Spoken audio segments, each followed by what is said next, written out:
Buenos dias, Gunners Collective. Back at it, you already know. Like a motherfucking smack addict. And as you can tell by that thumbnail right there, yes indeedy, I wrote graffiti on the bus, and in that fashion, we're gonna talk C.Y.A stories, humps. California Youth Motherfucking Authority, and in that fashion, and menudo style, right?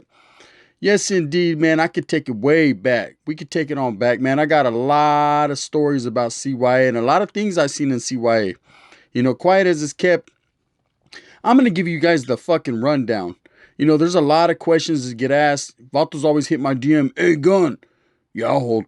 Hey, watcha. Hey, why do people get dropped Leva? What part of the game is that? Is that like deeming them or what is it, right? And I'm going to tell you right now, straight up, pretty much the same thing, other than motherfuckers ain't getting whacked and removed and sliced and things of that nature, right?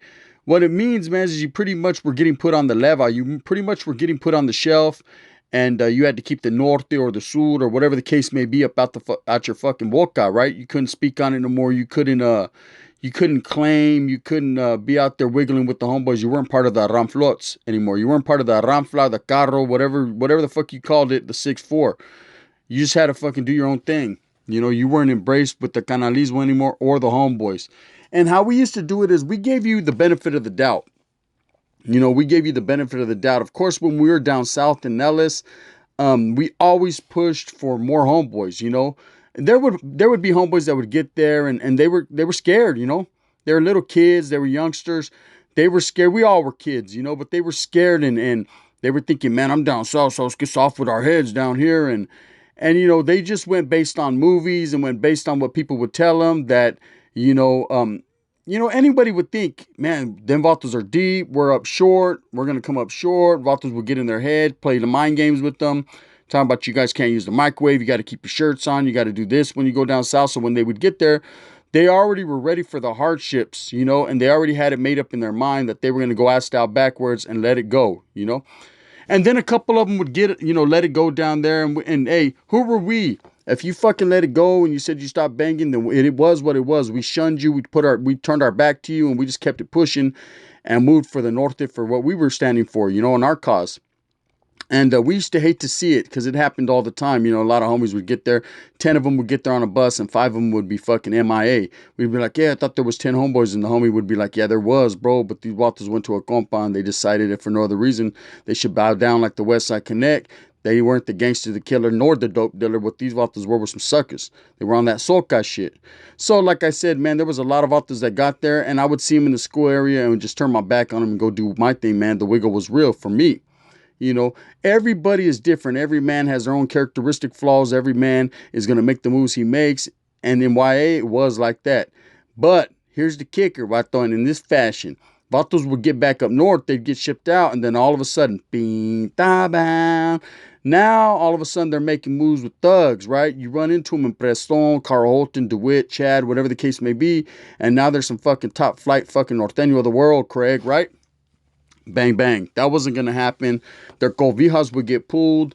It wasn't like paperwork back in the days where you're like, hey, I got the paperwork. The vato told on me. Chale, man. It was just basically word for word, man. Be like, hey, I was in Nellis.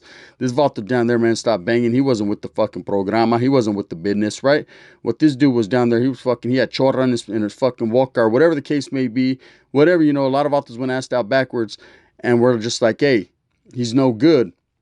And for the most part, most homeboys, our name, our word rang a bell. Our word was our bond. Our word was pretty good, because people knew that we were established down there in Nellis doing our thing for a long time. Word travels up north. And so, we'd just get there and be like, hey, this homeboy wasn't righteous. And he would get dropped leva. But that's not the only reason motherfuckers got dropped leva. There was a lot of people that got dropped leva because they fell for the little kid games that were played. They ate after someone they weren't supposed to. I told a story. I'll reiterate the story about a vato named Little Man from Delano. And we were on Mono Hall in Carl Holton. And it was me, the homeboy Bad Boy, the Sacra, Shorte de Casita Salas, Caveman, Kettleman City. Just who else? Chango from Modesto. Cornejo from San Ho, Baby G from Modesto, just a whole bunch of righteous homeboys, Garfield from Salas. And we were chilling, man. We were doing our program. We were doing our thing. We were living life lavish because we were pretty deep. And this vato Little Man from Delano was there. And he was a good little homie, he used to draw a lot and do his thing and get his little program on. And he was just like any other homeboy. He was embraced, he was with the car, but he was kind of quiet. Well, one of the homeboys, Creeper from Hana, got a connect and he started hitting for frajos, right? And anyone that knows, man, and why back in the days, we used to call him a micha, which was a little piece of a frajo. And you had the frajos, man, you had the game sold up. If you had a little yesca, you were on the next level. And if you had anything else, you were the man. And in that fashion, right? But the homeboy had the frajo game sold up and he was hitting about a pack a week, right? So first thing he would do is distribute, frajos to all the righteous homeboys and make sure everyone got a couple sticks. And you can get cantina or you could smoke them or whatever the case may be. He just made sure all the homeboys were looked out for. And of course, I'm sure he was hitting for a little extra pack to the dome one time for his mind. And that was his business. It wasn't like a 30% to the casa or nothing like that.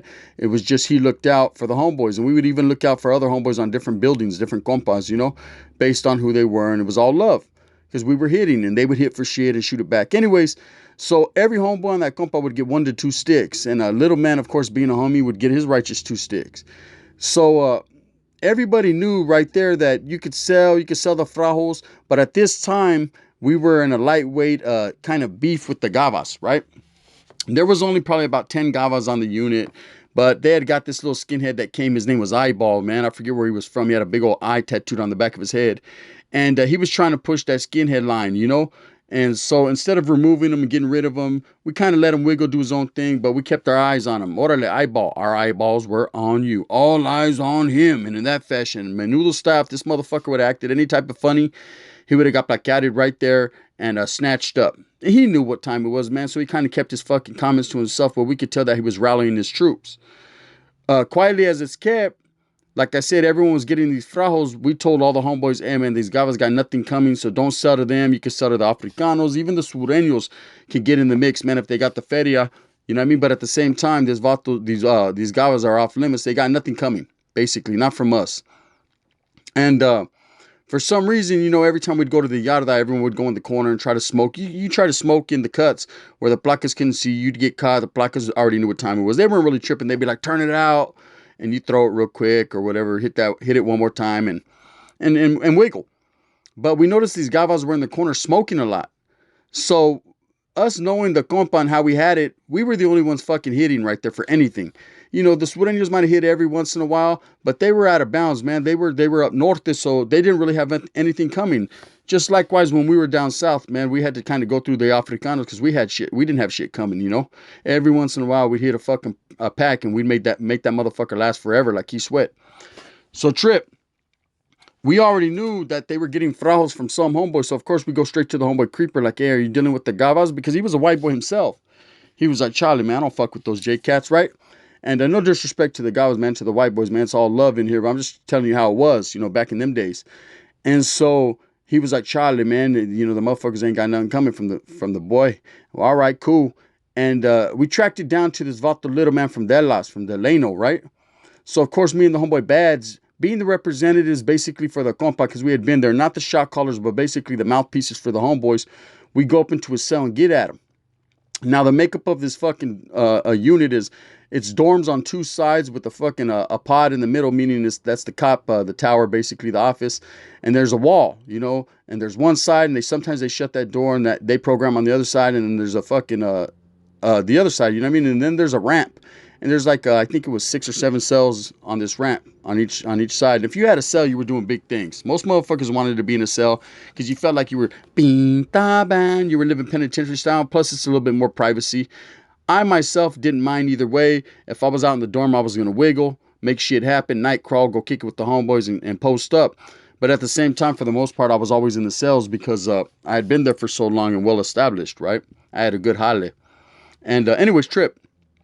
So this motherfucker from Delano was selling frajos to the gava. So we hit him up. He's like, yeah, he admits it. Yeah, I was trying to get a little canteen in my life. Hey, that's understandable, bro. But, we ain't doing that. So if you need anything, just get at the homeboys is what we're telling them, And he reiterates he's fucking sorry. Despensa, tira, con permiso, all that. It's all good. And it ain't going to happen no more. So cool.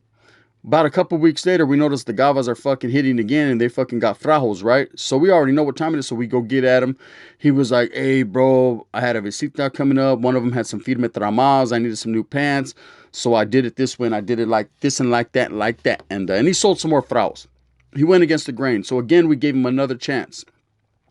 And again, it happens, right? 3 strikes, motherfucker, you're out. I don't give a fuck if you're Barry Bonds and you're hitting home runs. That don't matter.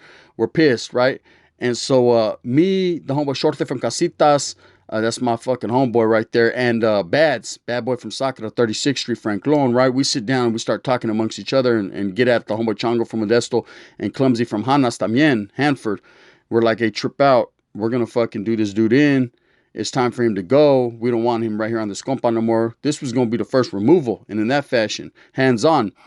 So, of course, the homeboys hook it up. Yeah, it's all good. This is how we're going to do it. And we wait to right before chow.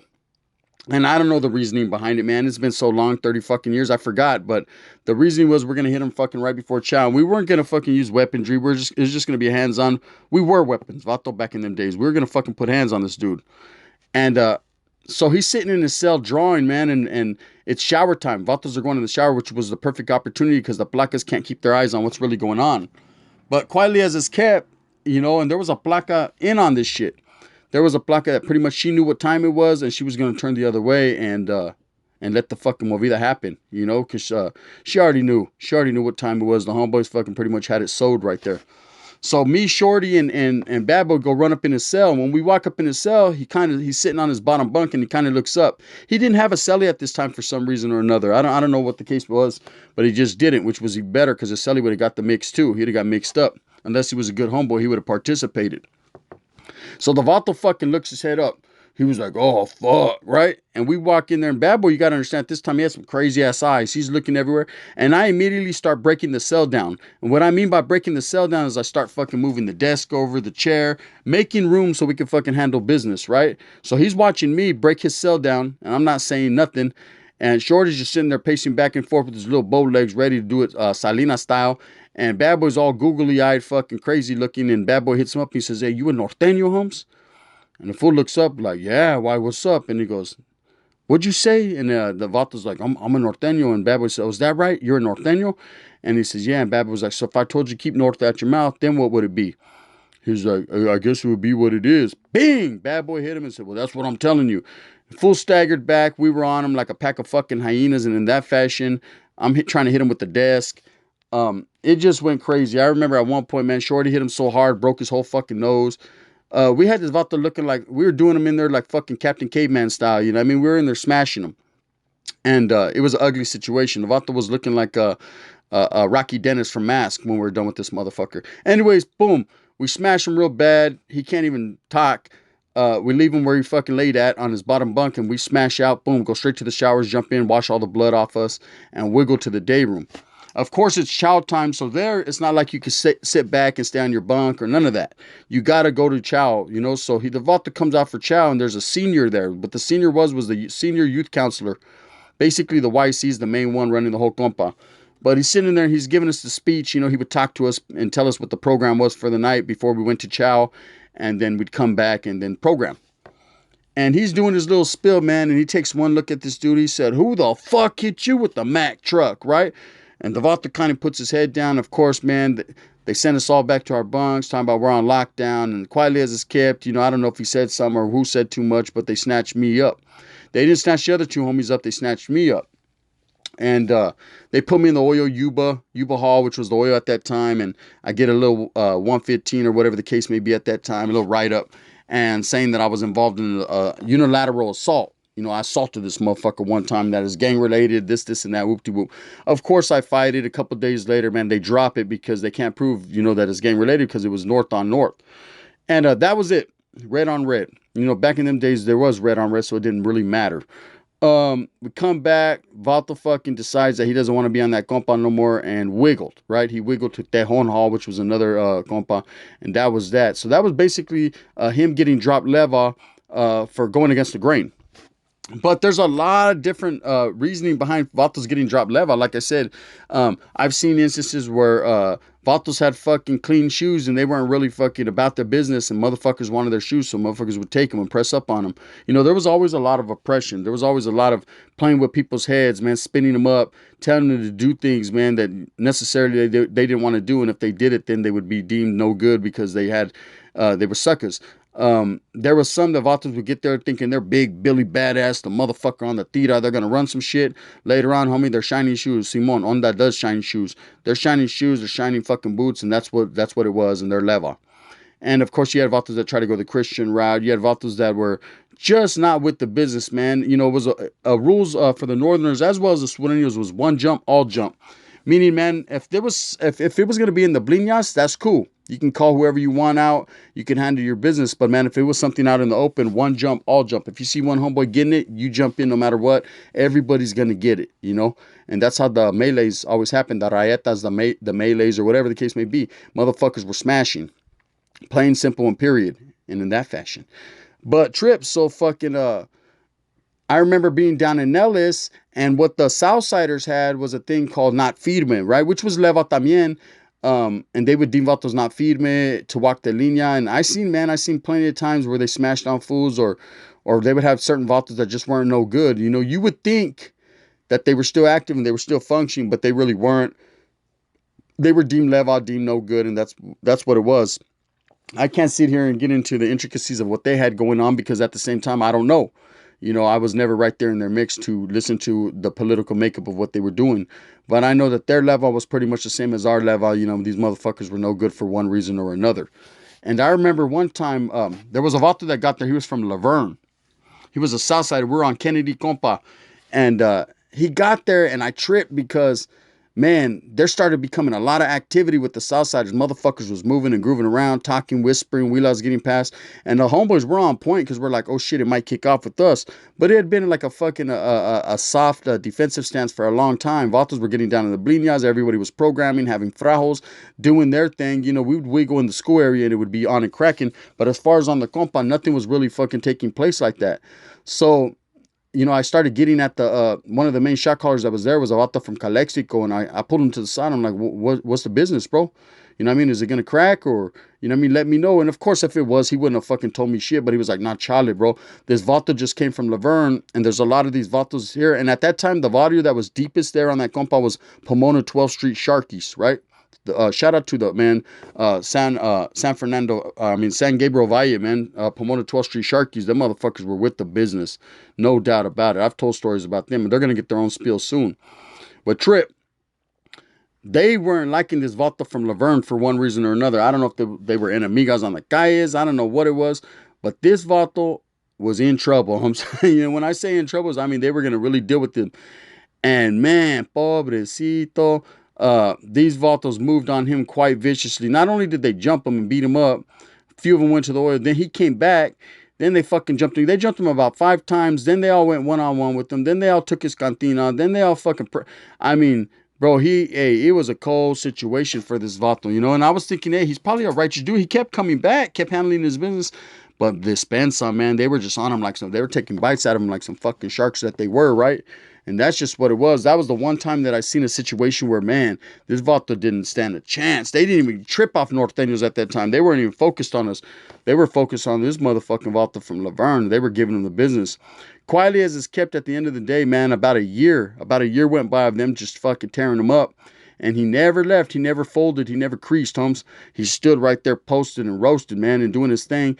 And eventually he got into the fold, man, where some other Southsiders put a stop to that. And they were like, Charlie, man, Levato's a righteous homeboy. So he never got dropped Leva, but, man, he was pretty much deemed no good for a long time there, bro. They were taking his canteen, stealing it or whatever. He was having to come out, throw fucks. And that's another thing about why is a fuck, right? And what we mean by fuck is like, all right, trip out. So somebody would steal from you. And nobody likes a jailhouse thief, but in YA, the shit was rampant. Vatos would feel some type of way, and they wanted to fight you. So instead of just getting at you and be like, hey, homie, let's handle business. I don't know if they were shy. They didn't know how to fucking approach a motherfucker like that on some real G shit. They would go steal a couple bars of soap or salt bar or whatever out of your cell. or out of your fucking locker. And everybody knew what their cuenta was. Everybody knew what they had. You know what I mean? You didn't have much. So if you had 10 sopas, you knew you fucking had 10 sopas. So if you see 8 sopas, homie, it's going to be a fuck. And what a fuck was you would go in the front of the day room or go in the chow or go wherever everybody was gathered and you would say, trip out, fuck your dead homeboys, your dead family, everything you love, everything you claim. If you went in my locker and stole my shit. And now everybody already knew who the fuck stole your shit. You know what I mean? Because it was all set up for that reasoning, for that reason right there. And a vato would jump up, he'd say reject. Reject meant right back at you, fuck all your shit, and then vato would get him up right there. And I seen it time and time again. Now, if someone didn't say reject, then everybody would jump that individual who stole that shit because he went out like a sucker. He didn't respond to the fuck, right? And it happened over and over again. Every group segment would throw fucks. That was kind of universal, man. That was something that people did. And they would trip when the Northerners did it because, it usually, Nortenos wouldn't do that. That wasn't our get down. But plenty of times down south, we had to jump up and, motherfuckers want to steal a bar soap or whatever the case may be. And our shits led to riots. It didn't lead to one-on-ones. Like I said, one jump, all jump, everybody would get off. But there's just a lot of fucking games played in the California Youth Authority. As I went up north from down south, the whole get down, the whole game changed, but a lot remained the same. What remained the same was the rules and regulations that the Norteños abided by, the Northerners at that time.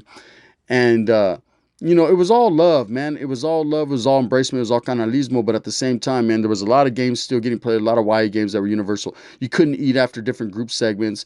And I'm talking about one time I seen there was a microwave and some Africanos, man, they were cooking. And, all the bowls looked the same. They sold the same fucking bowls. Every once in a while, you were able to fucking work a placa for a whole different type of bowl.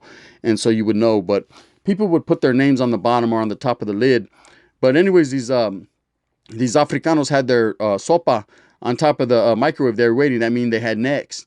And these gavas were cooking their food, and one of the gavas grabbed the bowl from the Africano and threw it in the microwave and cooked it. And the gavas poured it in their spread. They're all eating, and then the Africano walks up to me. He's like, "Hey, bro, I think you guys took our bowl." And he said, "What?" And they looked, and I see they grabbed that whole spread, homie. They hadn't even got a chance to really eat it. They threw it in the garbage. They were all in the fucking bathroom gagging, brushing their teeth with fucking shampoo, and it was just crazy, homes. The situations that happened, man, that kids went through and why it was just frivolous, it was just a whole lot of games. Like I said, at the end of the day, I seen motherfuckers getting booked, sliced, cut, beat up, slapped, just a whole lot of gang shit, a whole lot of shit that you wouldn't even understand or you wouldn't even think would happen in Y.A. Like I said, man, Y.A. was more treacherous, more dangerous, and more shit happening than any time in prison, and that's a fucking known fact. If you were in the California Youth Authority in that fashion, and them 90s, 80s, and 90s, I'm telling you right now, man, you were on some warrior shit. That was real gladiator school. Motherfuckers were getting off. I seen vatos walk into a compa and get off. I remember this one northerner, he had come from down south in Nellis, and he comes into the day room in Carl Holton. I see him and I recognize him. He's the homeboy from C.Y.A. I ain't gonna put his name out there, but he's still functioning, active. But anyways, he fucking walks in and I see him. I'm like, "What's up?" I kind of nod to him and he kind of looks at me like I'm stupid. Like, "What the fuck are you doing here?" And I'm like, "All right, man, I might have to fucking get at him one time for his mind." And what the situation was he was so used to being on these lockdown, these lockdown situations. Spence on my voice is all fucked up. These lockdown situations where fucking the Surenos were on site and Nortenos were on site with each other. I think he was coming from Chad, right? Or down in YTS or something in the oil. That he wasn't used to programming with Southsiders. So he seen Southsiders roaming. And he was like, "Man, what are you guys doing programming with these individuals?" But he didn't know that was the get down there, man. It was everybody was programming together. But of course, if we had to get off, we'd get off quick. And man, as soon as the first Southsiders that went into that fucking day room, this vato rocked. You know what I mean? He got off. He's hitting them with fucking chairs and all kinds of shit, and they're fucking rushing, and the homeboys were locked out, so we can't get to him and to help, to assist, but he's pretty much doing his thing on his own because he was about that business, and that's what it was. It was Vatos didn't even know that they went by the politics that they were used to. So I seen a lot of situations, man. I seen Vatos getting stabbed for miscommunication. I seen Vatos getting hit for things that didn't even involve them. If you were right there on the compa and Vatos, something went down, of course, everybody wants to look. You're a kid. You want to see the action, but you were supposed to turn away and mind your own business, man. And if you were just paying a little too much attention to shit that didn't concern you, well, guess what? It was going to concern you now. They were going to get off on you. So that's what it was. At the end of the day, man, C.Y.A. California Youth Authority was with the business. And motherfuckers can't take that from no one, anyone that was there at that time. It was cracking. You know, I remember when Chad got established, motherfuckers were throwing people, stabbing them, throwing them off tiers. They would put these belly chains around you and bring you out to program, you know, with your enemy guys. It'd be two bulldogs, two northerners, two southerners, two whites, two Africanos, man. And then the placa would just walk away and let them, and they'd start kickboxing in the day room, headbutting each other. And next thing you know, they'd put them in their cell and bring more out. You know, it was just repeatedly over and over again. The placas wasn't giving a fuck, man. They were going to let you get your aggression and everything out your system because that's just the way it was.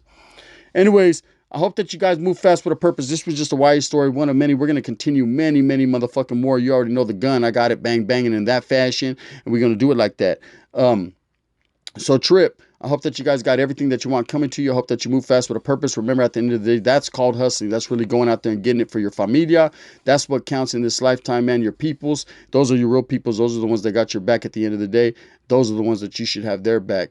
You know, as far as Canalismo and the homeboys, you already know, man, embrace them because, hey, the real ones are the real ones. Real recognizes real. It's all about raza, unity, north, south, east, west, bulldogs, everybody. Oh, my. You know what I mean? Time to unite and do our thing as a gente. The gun. Bang, bang. And in that fashion.